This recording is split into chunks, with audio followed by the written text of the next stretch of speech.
প্রাণপ্রিয় কলিজার ভাই বন্ধু, আসসালামু আলাইকুম। আজকে চলে আসলাম চুয়াডাঙ্গা জেলা জীবননগর থানা রায়পুর ইউনিয়ন মোল্লা নার্সারিতে। তো এসে প্রচুর পরিমাণ আঙ্গুর দেখছি এবং বিভিন্ন রকম ফলের ভ্যারাইটি দেখেছি এখানে। ইনশাল্লাহ খুবই ভালো লাগছে। তো আপনারা যদি এই ধরনের আঙ্গুর গাছ এবং বিভিন্ন রকম ভ্যারাইটির বেদেনা বিভিন্ন রকম গাছগুলো যদি দেখতে চান, অবশ্যই এখানে আসবেন। এসে এই ধরনের চারাগুলো আপনারা বাণিজ্যিক বাগানগুলো দেখবেন, আঙ্গুর খাবেন, খেয়ে আপনারা অরিজিনাল চারাগুলো আমাদের কাছ থেকে এখান থেকে ক্রয় করতে পারবেন সাদ্দাম ভাইয়ের এখান থেকে।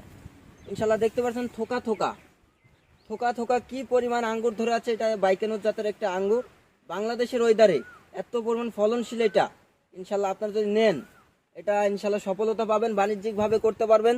এবং যদি কেউ ছাদ বাগানে নেওয়ার জন্য চান, তাহলে আমাদের কাছ থেকে নিতে পারবেন ইনশাল্লাহ।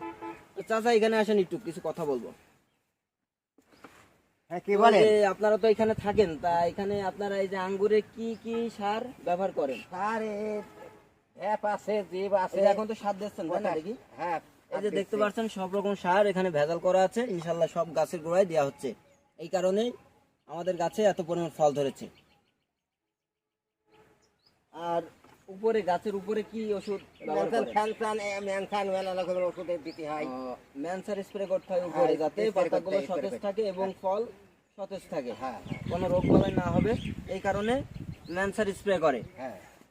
তো আপনারা যদি এই ধরনের চারাগুলো আমাদের কাছ থেকে নিয়ে বাণিজ্যিক বাগান করতে চান, অবশ্যই স্ক্রিনে নাম্বার থাকবে, নাম্বারে যোগাযোগ করে ভিডিও কলে দেখে শুনে এই ধরনের অরিজিনাল চারাগুলো আপনারা ক্রয় করতে পারবেন সাদ্দাম ভাইয়ের কাছ থেকে।